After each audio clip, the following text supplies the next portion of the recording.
friends, and welcome to Sleepy Time Tales, a podcast aimed at helping you to get a good night's sleep.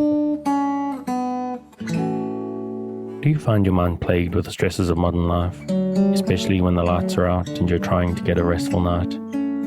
Does your spinning mind keep you awake? Follow my voice down the path towards a good night's rest.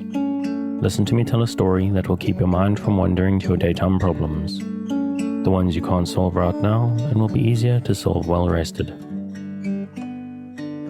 Listen to my voice and allow yourself to drift, following the twists and turns of the story, but slowly letting go and drifting into sleep. Before we get on with the show, I'd like to take a couple of minutes of your time and ask for a little bit of support. The show is brought to you mostly by the supporters on Patreon.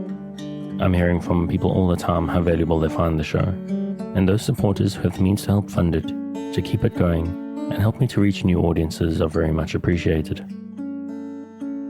So if you're making use of Sleepy Time Tales regularly to help you to deal with sleeplessness, and you have the urge to support the show, and most importantly, if you have the means, please check out patreon.com/sleepytimetales, or go to the link in the show notes or from the website to take a look at what's available at different backer levels. Or if you're more inclined to make a once-off contribution, then maybe take a look at buymeacoffee.com/sleepytimetales, also linked in the show notes. And there you can make once-off contributions without even needing to sign up to the service. I'd like to thank Caroline, who was kind enough to buy me a few coffees last week. Thank you very much to you for your generosity. And also to Adele, who I don't think used Buy Me a Coffee, but did throw a very generous tip in the jar. And I'm grateful to that as well.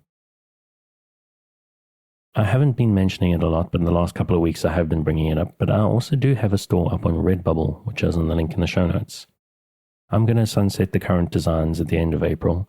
So if you like the older logos and designs and stuff like that, maybe take a look and grab one of those while they're still there. But while money is useful, it helps me pay for my services and helps me make ends meet. Another huge way to help is to just spread the word. If there's someone in your life who you think will benefit from listening to Sleepy Time Tales, just let them know.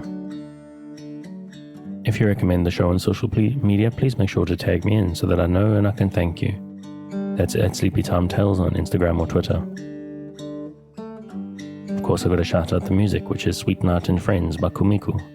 Their music is available on their website at royaltyfreakmusic.com. I've linked their website in the show notes, as they've got some very cool stuff that they release under various names that I do recommend you check out.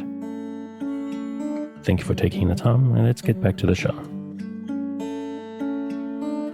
So what exactly is Sleepy Time Tales? What is it for? It's a bit of a strange idea after all, a podcast that you're supposed to fall asleep to. But lack of sleep is a health crisis in the 21st century, and this is a podcast that is intended to help those that it can to get a restful night. Do you find yourself lying awake at night, with your mind spinning and emotions in turmoil with anxieties of 21st century life? Do you wake up in the middle of the night and find yourself not quite able to doze back off at 3 a.m? I'm here to help. My name is Dave, and I'm your narrator, here to help you into a restful night. Sleepy Time Tales is intended to be used as a distraction to what keeps you awake at night, or maybe sometimes background noise or even company. That's why I make these episodes quite long, so that I'm here for you, without any pressure of the end coming anytime soon. Depending on the kind of insomnia you have, there are a couple of different ways to engage with the show. For me, I need something to focus on, a story or an event that lets me keep my mind on a specific point, something to stop it spinning out into stress and anxieties. I need to focus just enough not to resist the embrace of sleep when it comes for me. Maybe your need is a little bit different. Maybe you just need background noise, some kind of white noise, or the sound of the wind in the trees or the ocean, or some boring dude just droning on in the background. But however you need to engage with the show, it's very important that you don't try to force the sleep. Just keep a light mental grip on the thread of the story and allow the need for sleep to come for you. Now, obviously, I'm hoping that you're asleep before I get to the end of the episode, but it's important you don't feel pressurized. It may not work on the first night. In fact, it probably will take 2, probably 3 nights for you to get used to listening to my voice, the strangeness of my accent, or even the strangeness of the whole idea of listening to someone in your sleep. It's also possible that maybe one episode isn't quite long enough, because maybe your problem isn't so much going to sleep. Maybe your problem is waking up in the middle of the night. What I recommend, because it works for me, because I wake up at 3:30, almost like clockwork every night, is I let my podcasts run all night. With the ones that I listen to, I don't listen to myself, because that would be like tickling yourself. I download a whole bunch of episodes of what I listen to, and I playlist them, and I start with the latest one, and I let them play through all night. That way, when I wake up at 3:30 and the stream is running, I can just pop my earbuds back in if they've fallen out, and they usually have, and I'll go straight back to sleep again. Sometimes I even wake up like 60 minutes or even 30 minutes before my alarm goes. Usually what I do in that case is exactly the same as if it was 3:30. I carry on listening and go right back to sleep again. And you may wonder to yourself, Dave, what is the point of 30 minutes of sleep in that context? But I can tell you that sometimes that 30 minutes is the most restful part of my night. There's something about allowing yourself to relax completely right before the alarm that is just satisfying on a whole new, deep level. It's very important, though, that you try to relax. If you're new to the show and prone to late nights lying staring at the ceiling, this may seem strange to you. So just give it a chance. Because I'm here to work with you, to create a safe space, a cocoon in which you can curl up and allow nature to take its course. So if you're still with me, thank you for staying. If you're already asleep, we'll chat again soon. And of course, you aren't hearing me, except maybe in a dream.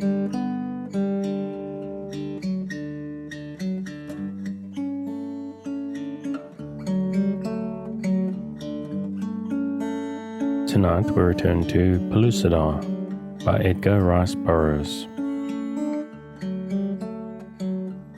When Perry was arrested, we returned to the Prospector, where he fitted himself out fully like a civilized human being. Underclothing, socks, shoes, khaki jacket and breeches, and good substantial puttees. When I had come upon him, he was clothed in rough sandak sandals, a G-string and a tunic fashioned from the shaggy hide of a thag. Now he wore real clothing again for the first time since the ape folk had stripped us of our apparel that long-gone day, and that had witnessed our advent within Pellucidar. With a bandolier of cartridges across his shoulder, 2 six-shooters at his hips, and a rifle in his hand, he was a much rejuvenated Perry. Indeed, he was quite a different person altogether from the rather shaky old man who had entered the Prospector with me 10 or 11 years before. For the trial trip had plunged us into such wondrous adventures and into such a strange and hitherto undreamt of world. Now he was straight and active. His muscles, almost atrophied from disuse in his former life, had filled out. He was still an old man, of course, but instead of appearing 10 years older than he really was, as he had when we left the outer world, he now appeared about 10 years younger. The wild, free life of Pellucidar had worked wonders for him. Or it must need have done so, or killed him, for a man of Perry's former physical condition could not long have survived the dangers and rigors of the primitive life of the inner world. Perry had been greatly interested in my map and in the Royal Observatory at Greenwich. By use of the pedometers, we had retraced our way to the Prospector with ease and accuracy.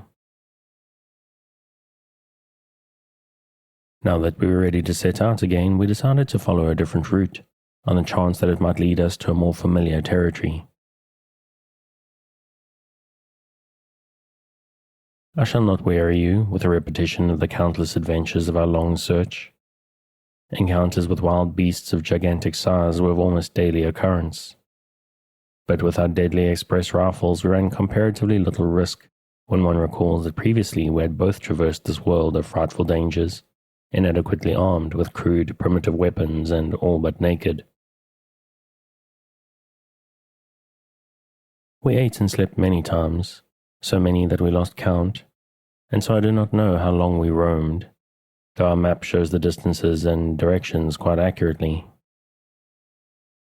We must have covered a great many thousand square miles of territory, and yet we had seen nothing in the way of a familiar landmark, when from the heights of a mountain range we were crossing, I descried far in the distance great masses of billowing clouds.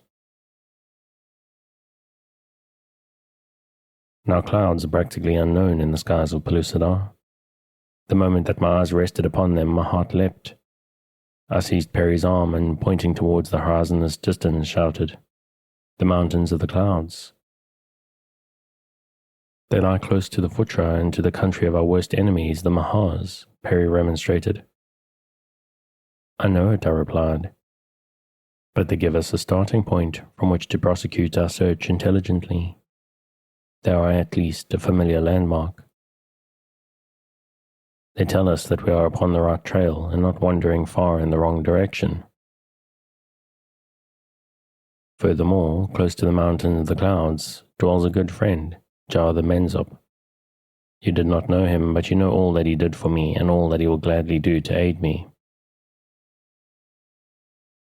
At least he can direct us upon the right direction towards Sari." "The mountains of the clouds constitute a mighty range," replied Perry. "They must cover an enormous territory. How are you to find your friend in all the great country that is visible from their ragged flanks?" "Easily," I answered him, for Jar gave me minute directions. I recall almost his exact words. "You need merely come to the foot of the highest peak of the mountains of the clouds. There you will find a river that flows into the Lural Az. Directly opposite the mouth of the river you will see 3 large islands far out, so far that they are barely discernible. The one to the extreme left as you face them from the mouth of the river is Anarok, where I'll rule the tribe of Anarok." And so we hastened onward toward the great cloud mass that was to be our guide for several weary marches. At last we came close to the towering crags, Ulblak in their grandeur. Rising nobly among its noble fellows, one stupendous peak reared its giant head thousands of feet above the others. It was he whom we sought, but at his foot no river wound down toward any sea. "It must rise from the opposite side," suggested Perry, casting a rueful glance at the forbidding heights that barred our further progress. "We cannot endure the Arctic cold of those high-flung passes, and to traverse the endless miles about this interminable range might require a year or more. The land we seek must lie upon the opposite side of the mountains." "Then we must cross them," I insisted. Perry shrugged. "We can't do it, David," he repeated. "We are dressed for the tropics. We should freeze to death among the snows and glaciers long before we had discovered a pass to the opposite side." "We must cross them," I reiterated. "We will cross them." I had a plan, and that plan we carried out. It took some time. First we made a permanent camp partway up the slopes where there was good water. Then we set out in search of the great shaggy cave bear of the higher altitudes. He is a mighty animal, a terrible animal. He is but little larger than his cousin of the lesser lower hills, but he makes up for it in the awfulness of his ferocity and the length and thickness of his shaggy coat. It was his coat that we were after. We came upon him quite unexpectedly. I was trudging in advance along a rocky trail worn smooth by the padded feet of countless ages of wild beasts. At a shoulder of the mountain around which the path ran, I came face to face with the Titan. I was going up for a fur coat. He was coming down for breakfast. Each realized that here was the very thing he sought. With a horrid roar, the beast charged me. At my right, the cliff rose straight upwards for thousands of feet. At my left, it dropped into dim, abysmal canon. In front of me was the bear. Behind me was Perry. I shouted to him in warning, and then I raised my rifle and fired into the broad breast of the creature. There was no time to take aim. The thing was too close upon me. But that my bullet took effect was evident from the howl of rage and pain that broke from the frothing jowls. It didn't stop him, though. I fired again, and then he was upon me. Down I went beneath his ton of maddened, clawing flesh and bone and sinew. I thought my time had come. I remember feeling sorry for poor old Perry, left all alone in this inhospitable, savage world. And then of a sudden I realized that the bear was gone and that I was quite unharmed. I leapt to my feet, my rifle still clutched in my hand, and looked about for my antagonist.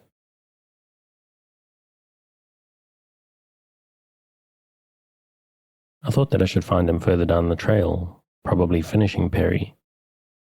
And so I leapt in the direction I supposed him to be, to find Perry perched upon a projecting rock several feet above the trail. My cry of warning had given him time to reach this point of safety. There he squatted, his eyes wide and mouth ajar, the picture of abject terror and consternation. "Where is he?" he cried when he saw me. "Where is he?" "Didn't he come this way?" I asked. "Nothing came this way," replied the old man, "but I heard his roars. He must have been as large as an elephant." "He was," I admitted, "but where in the world do you suppose he disappeared to?"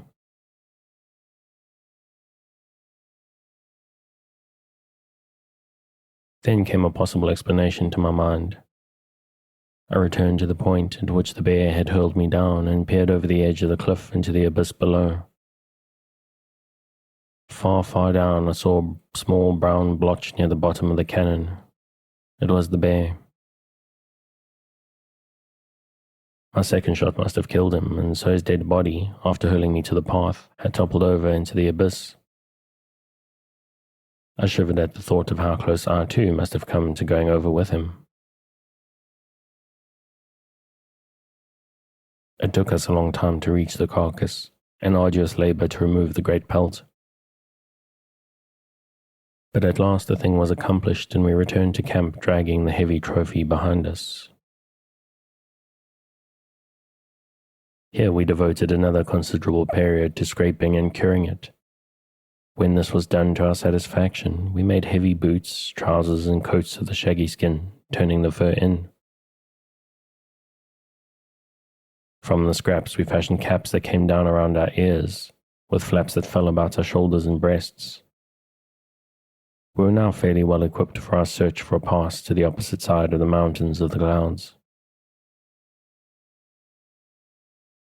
Our first step now was to move our camp upward to the very edge of the perpetual snows which capped this lofty range. Here we built a snug, secure little hut, which we provisioned and stored with fuel for its diminutive fireplace. With our hut as a base, we sallied forth in search of a pass across the range.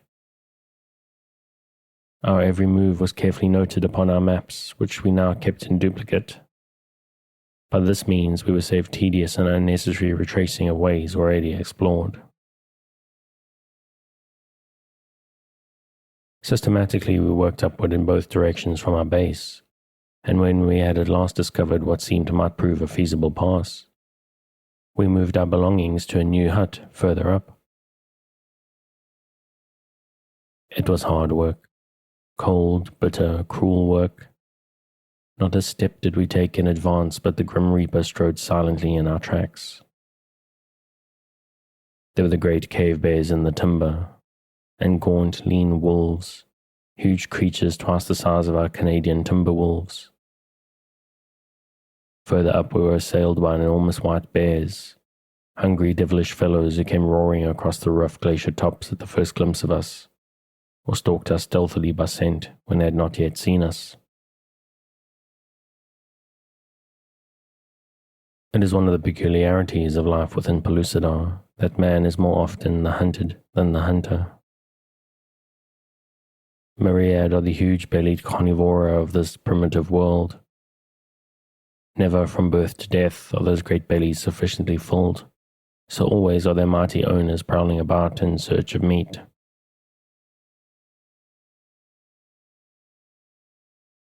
Terribly armed for battle as they are, man presents to them in his primal state an easy prey, slow of foot, puny of strength, ill-equipped by nature with natural weapons of defense. The bears looked upon us as easy meat. Only our heavy rifles saved us from prompt extinction. Poor Perry never was a raging lion at heart, and I am convinced that the terrors of that awful period must have caused him poignant mental anguish. When we were abroad, pushing our trail further and further toward the distant break which we assumed marked a feasible way across the range, we never knew at what second some great engine of clawed and fanged destruction might rush upon us from behind, or lie in wait for us beyond an ice hummock or a jutting shoulder of the craggy steeps. The roar of our rifles was constantly shattering the world-old silence of stupendous cannons upon which the eye of man had never before gazed. And when in the comparative safety of our hut we lay down to sleep, the great beasts roared and fought without the walls, clawed and battered at the door, or rushed their colossal frames headlong against the hut's sides, until it rocked and trembled to the impact. Yes, it was a gay laugh. Perry had got to taking stock of our ammunition each time we returned to the hut. It became something of an obsession with him. He'd count our cartridges one by one and then try to figure out how long it would be before the last was expended, and we must either remain in the hut until we starved to death, or venture forth, empty, to fill the belly of some hungry bear. I must admit that I too felt worried, for our progress was indeed snail-like, and our ammunition could not last forever. In discussing the problem finally, we came to the decision to burn our bridges behind us and make one last supreme effort to cross the divide. It would mean that we must go without sleep for a long period, and with a further chance that when the time came that sleep could no longer be denied, we might still be in the higher frozen regions of perpetual snow and ice, where sleep would mean certain death, exposed as we would be to the attacks of wild beasts and without shelter from the hideous cold. But we decided that we must take these chances, and so at last we set forth from our hut for the last time, carrying such necessities as we felt we could least afford to do without. The bears seemed unusually troublesome and determined that time, and as we clambered slowly upward beyond the highest point to which we had previously attained, the cold became infinitely more intense. Presently, with two great bears dogging our footsteps, we entered a dense fog. We had reached the heights that are so often cloud-wrapped for long periods. We could see nothing a few paces beyond our noses. We dared not turn back into the teeth of the bears which we could hear grunting behind us. To meet them in this bewildering fog would have been to court instant death. Perry was almost overcome by the hopelessness of our situation. He flopped down on his knees and began to pray. It was the first time I had heard him in his old habit since my return to Pellucidar, and I had thought he had given up his little idiosyncrasy, but he hadn't. Far from it. I let him pray for a short time undisturbed, and then as I was about to suggest we had better be pushing along, one of the bears in our rear let out a roar that made the earth fairly tremble beneath our feet. It brought Perry to his feet as if he had been stung by a wasp, and sent him racing ahead through the blinding fog at a gait that I knew must soon end in disaster were it not checked.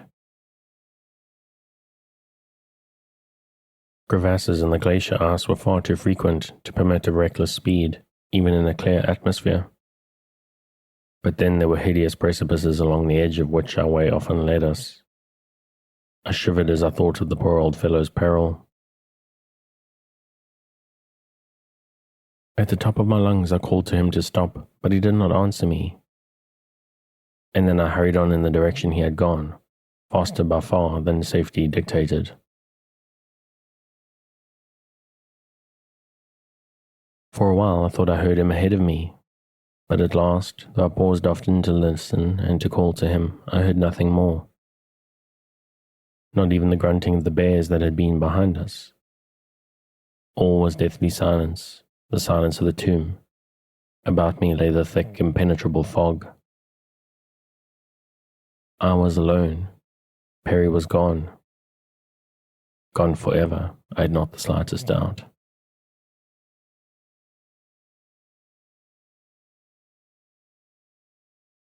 Somewhere nearby lay the mouth of a treacherous fissure, and far down at its icy bottom lay all that was mortal of my old friend, Abner Perry. There would his body be preserved in its icy sepulchre for countless ages, until on some far distant day the slow-moving river of ice had wound its snail-like way down to the warmer level, there to disgorge its grisly evidence of grim tragedy, and what in that far future age might mean baffling mystery. Chapter 3. Shooting the Chutes, and After. Through the fog I felt my way along by means of my compass. I no longer heard the bears, nor did I encounter one within the fog. Experience has since taught me that these great beasts are as terror-stricken by this phenomenon as a landsman by a fog at sea, and that no sooner does a fog envelop them than they make the best of their way to lower levels in the clear atmosphere. It was well for me that this was true. I felt very sad and lonely as I crawled along the difficult footing. My own predicament weighed less heavily upon me than the loss of Perry, for I loved the old fellow. That I should ever win the opposite slopes of the range I began to doubt, for though I am naturally sanguine, I imagine that the bereavement which had befallen me had cast such a gloom over my spirits that I could see no slightest ray of hope for the future. Then too the blighting grey oblivion of the cold damp clouds through which I wandered was distressing. Hope thrives best in sunlight, and I am sure that it does not thrive at all in a fog. But the instinct of self-preservation is stronger than hope. It thrives, fortunately, upon nothing. It takes root upon the brink of the grave and blossoms in the jaws of death. Now it flourished bravely upon the breast of dead hope, and urged me onward and upward in a stern endeavour to justify its existence. As I advanced, the fog became denser. I could see nothing beyond my nose. Even the snow and ice I trod were invisible. I could not see below the breast of my bearskin coat. I seemed to be floating in a sea of vapour. To go forward over a dangerous glacier under such conditions was little short of madness, but I could not have stopped going had I known positively that death lay 2 paces before my nose. In the first place, it was too cold to stop, and in the second I should have gone mad but for the excitement of the perils that beset each forward step. For some time the ground had been rougher and steeper until I had been forced to scale a considerable height that had carried me from the glacier entirely. I was sure from my compass that I was following the right general direction, and so I kept on. Once more the ground was level. From the wind that blew about me I guessed that I must be upon some exposed peak of ridge. Then quite suddenly I stepped out into space. Wildly I turned and clutched at the ground that had slipped from beneath my feet. Only a smooth icy surface was there. I found nothing to clutch or stay my fall, and a moment later, so great was my speed that nothing could have stayed me. As suddenly as I had pitched into space, with equal suddenness did I emerge from the fog, out of which I shot like a projectile from a cannon into clear daylight. My speed was so great that I could see nothing about me but a blur and indistinct sheet of smooth and frozen snow that rushed past me with express train velocity. I must have slid downward thousands of feet before the steep incline curved gently onto a broad, smooth, snow-covered plateau. Across this I hurtled with slowly diminishing velocity until at last objects about me began to take definite shape. Far ahead, miles and miles away, I saw a great valley and mighty woods, and beyond these a broad expanse of water. In the nearer foreground I discerned a small, dark blob of color upon the shimmering whiteness of the snow. A bear, thought I, and thanked the instinct that had impelled me to cling tenaciously to my rifle during the moments of my awful tumble. At the rate I was going, it would be but a moment before I should be quite abreast of the thing, nor was it long before I came to a sudden stop in soft snow, upon which the sun was shining, not 20 paces from the object of my most immediate apprehension. It was standing upon its hind legs waiting for me. As I scrambled to my feet to meet it, I dropped my gun in the snow and doubled up with laughter. It was Perry. The expression upon his face, combined with the relief I felt at seeing him again safe and sound, was too much for my overwrought nerves. "David," he cried. "David, my boy. God has been good to an old man. He has answered my prayer." It seems that Perry in his mad flight had plunged over the brink at about the same point at that which I had stepped over it a short time later. Chance had done for us what long periods of rational labor had failed to accomplish.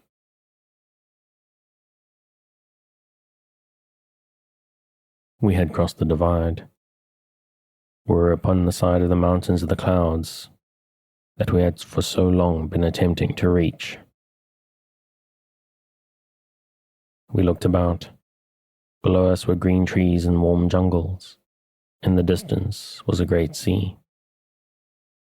The Laurel Asa said, pointing towards its blue-green surface.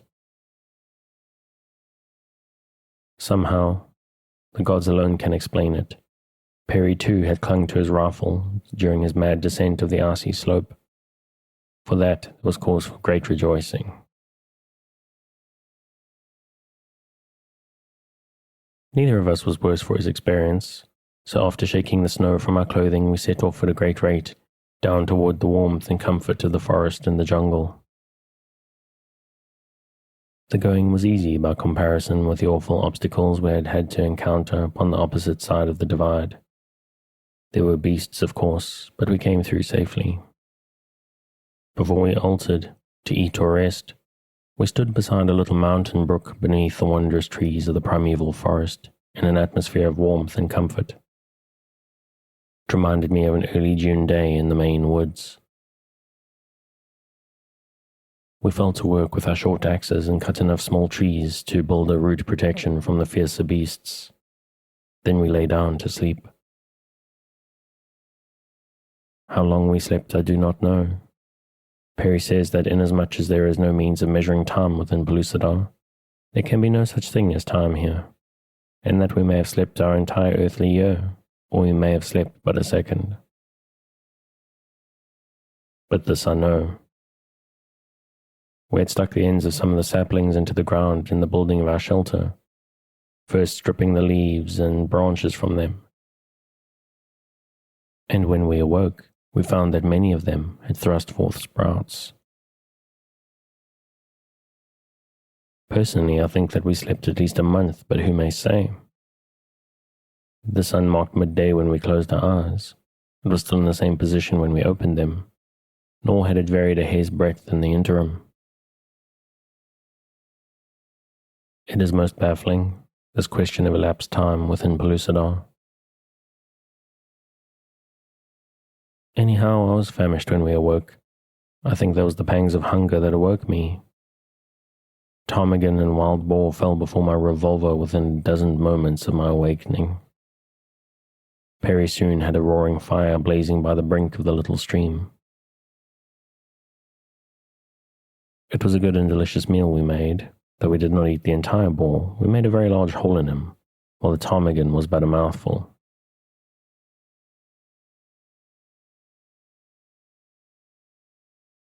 Having satisfied our hunger, we determined to set forth at once in search of Anarok and my old friend, Jar the Mezop.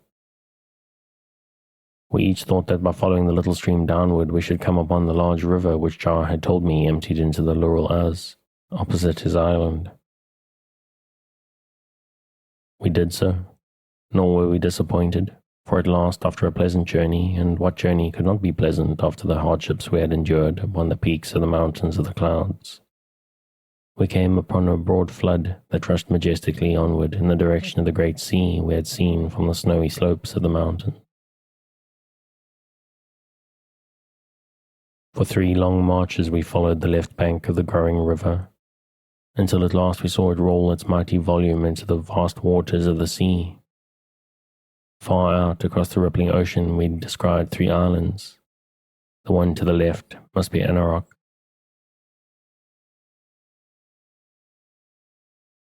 At last we had come close to a solution for our problem, the road to Sari. But how to reach the islands was now the foremost question in our minds. We must build a canoe. Perry is a most resourceful man. He has an axiom which carries the thought kernel that what man has done, man can do, and it doesn't cut any figure with Perry whether a fellow knows how to do it or not. He set out to make gunpowder once, shortly after I escaped from Putra, and at the beginning of the confederation of the wild tribes of Pellucidar. He had said that someone, without any knowledge of the fact that such a thing might be concocted, had once stumbled upon it by accident, so he couldn't see why a fellow who knew all about powder except how to make it couldn't do as well. He worked mighty hard, mixing all sorts of things together, until finally he evolved a substance that looked like powder. He had been very proud of the stuff and had gone about the village of the Syrians exhibiting it to everyone who would listen to him, and explaining what its purpose was, and what terrific havoc it would work, until finally the natives became so terrified at the stuff that they wouldn't come within a rod of Perry and his invention. Finally, I suggested we experiment with it and see what it would do. So Perry built a fire, after placing the powder at a safe distance, and then touched a glowing ember to a minute particle of the deadly explosive. It extinguished the ember. Repeated experiments with it determined me that in searching for a high explosive, Perry had stumbled upon a fire extinguisher that would have made his fortune for him back in our own world. So now he set himself to work to build a scientific canoe. I had suggested that we construct a dugout, but Perry convinced me that we must build something more in keeping with our positions of supermen in this world of the Stone Age. We must impress these natives with our superiority, he explained. You must not forget, David, that you are Emperor Pellucidar, and as such you may not with dignity approach the shores of a foreign power in so crude a vessel as a dugout.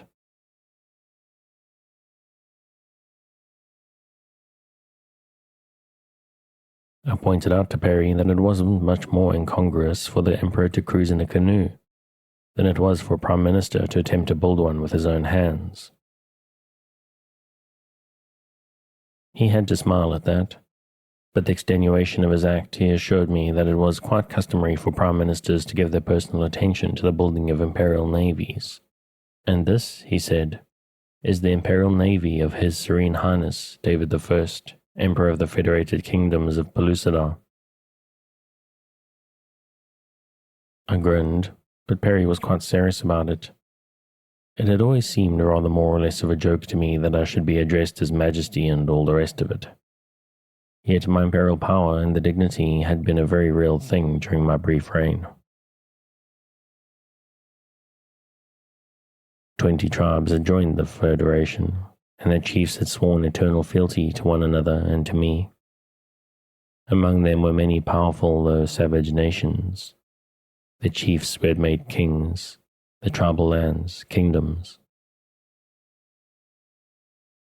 We had armed them with bows and arrows and swords in addition to their own more primitive weapons. I trained them in military discipline and in so much of the art of war as I had gleaned from extensive reading of the campaigns of Napoleon, von Moltke, Grant, and the ancients. We had marked out as best we could natural boundaries dividing the various kingdoms. We had warned tribes beyond these boundaries that they must not trespass, and we had marched against and severely punished those who had. We had met and defeated the Mahars and the Sagoths. In short, we had demonstrated our rights to empire, and very rapidly were we being recognized and heralded abroad when my departure for the outer world and Hooja's treachery had set us back. But now I had returned. The work that fate had undone must be done again, and though I must needs smile at my imperial honors, I nonetheless felt the weight of duty and obligation that rested upon my shoulders. Slowly, the Imperial Navy progressed towards completion. She was a wondrous craft, but I had my doubts about her. When I voiced them to Perry, he reminded me gently that my people for many generations had been mine owners, not shipbuilders, and consequently I couldn't be expected to know much about the matter. I was minded to inquire into his hereditary fitness to design battleships, but inasmuch as I already knew that his father had been a minister in a backwoods village far from the coast, I hesitated, lest I offend the dear old fellow. He was immensely serious about his work, and I must admit that in so far as appearances went, he did extremely well with the meagre tools and assistance at his command. We had only 2 short axes and our hunting knives. Yet with these we hewed trees, split them into planks, surfaced and fitted them. The navy was some 40 feet in length by 10 feet beam.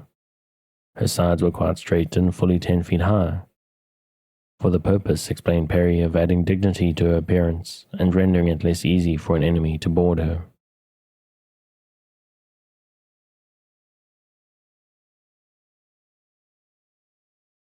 As a matter of fact, I knew that he had in mind the safety of her crew under javelin fire. The lofty sides made an admirable shelter. Inside, she reminded me of nothing so much as a floating trench. There was also some slight analogy to a huge coffin. Her prow sloped sharply backward from the waterline, quite like the line of a battleship. Perry had designed her more for moral effect upon an enemy, I think, than for any real harm she might inflict, and so these parts which were to show were the most imposing. Below the waterline she was practically non-existent. She should have had considerable draft, but as the enemy couldn't have seen it, Perry decided to do away with it, and so made her flat-bottomed. It was this that caused my doubts about her. There was another little idiosyncrasy of design that escaped us both until she was about ready to launch. There was no method of propulsion. Her sides were far too high to permit the use of sweeps, and when Perry suggested that we pole her, I remonstrated on the grounds that it would be a most undignified and awkward matter of sweeping down upon the foe, even if we could find or wield poles that would reach to the bottom of the ocean. Finally, I suggested that we convert her into a sailing vessel. When once the idea took hold, Perry was most enthusiastic about it, and nothing would do but a 4-masted, full-rigged ship. Again, I tried to dissuade him, but he was simply crazy over the psychological effect which the appearance of this strange and mighty craft would have upon the natives of Pellucidar. So we rigged her with thin hides for sails and dried gut for rope. Neither of us knew much about sailing a full-rigged ship, but that didn't worry me a great deal, for I was confident that we should never be called upon to do so, and as the day of launching approached, I was positive of it. We'd built her upon a low bank of the river close to where it emptied into the sea and just above high tide. Her keel we had laid upon several rollers cut from small trees, the ends of the rollers in turn resting upon parallel tracks of long saplings. Her stern was towards the water. A few hours before we were ready to launch, she made quite an imposing figure, for Perry had insisted upon setting every shred of canvas. I told him that I didn't know much about it, but I was sure that launching the hull only should have been completed, everything else being completed after she had floated safely. At the last minute there was some delay while we sought a name for her. I wanted to christen the Perry in honor both of her designer and that other great naval genius of another world, Captain Oliver Hazard Perry of the United States Navy. But Perry was too modest. He wouldn't hear of it. We finally decided to establish a system in the naming of the fleet. Battleships of the first class should bear the names of the kingdoms of the Federation. Armored cruisers the names of kings. Cruisers the names of cities, and so on down the line. Therefore, we decided to name the first battleship Sari, after the first of the Federated Kingdoms.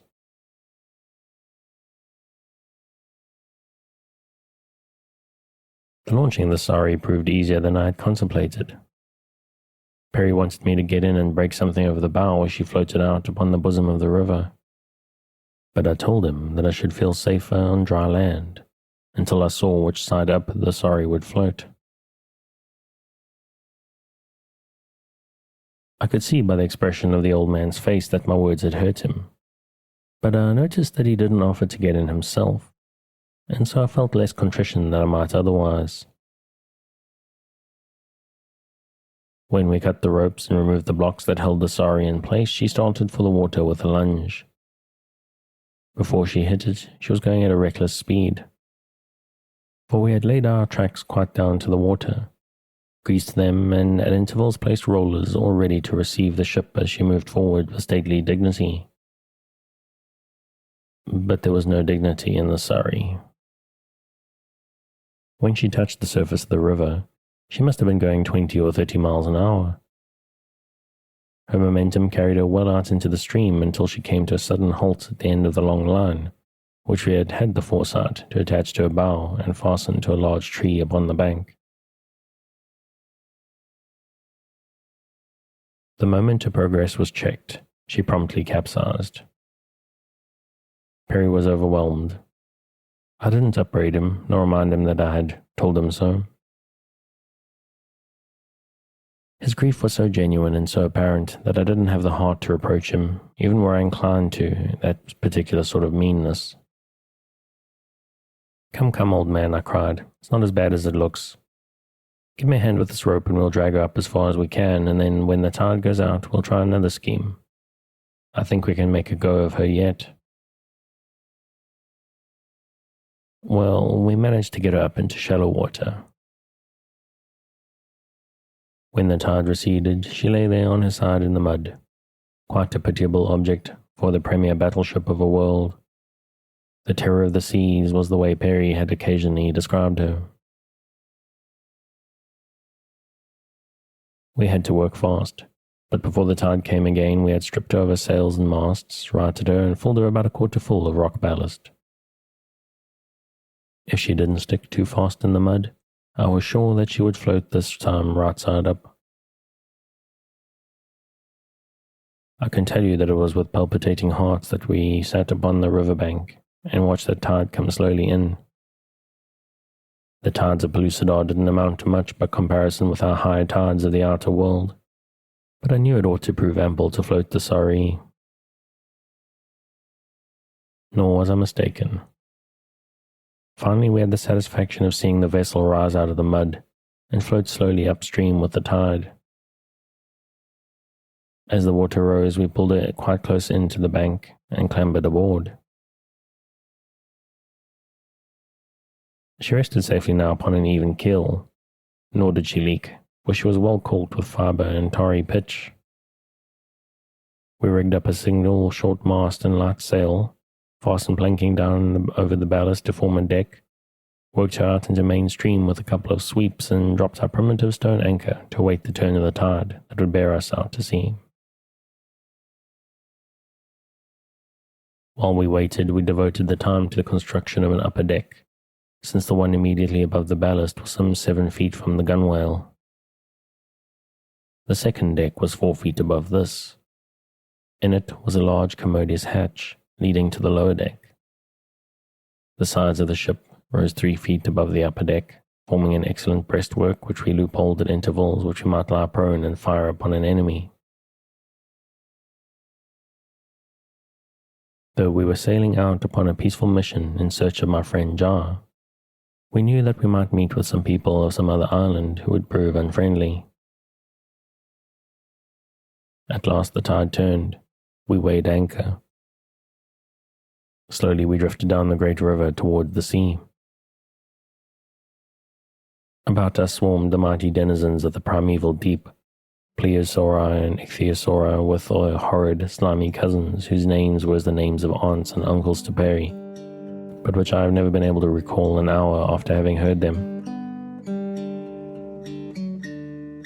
At last, we were safely launched upon the journey to which we had looked forward for so long, and the results of which meant so much to me. And I think I'm going to leave it there for tonight. If you would like to pick up where we left off, as usual, you can find the original book on Project Gutenberg from the link in the show notes.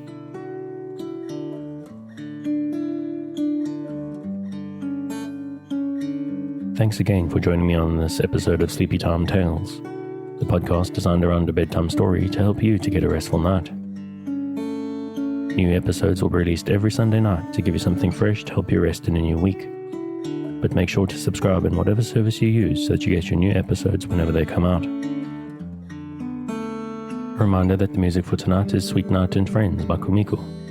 Check out more of their work on their website, which you'll find linked in the show notes. Good night, and sweet dreams.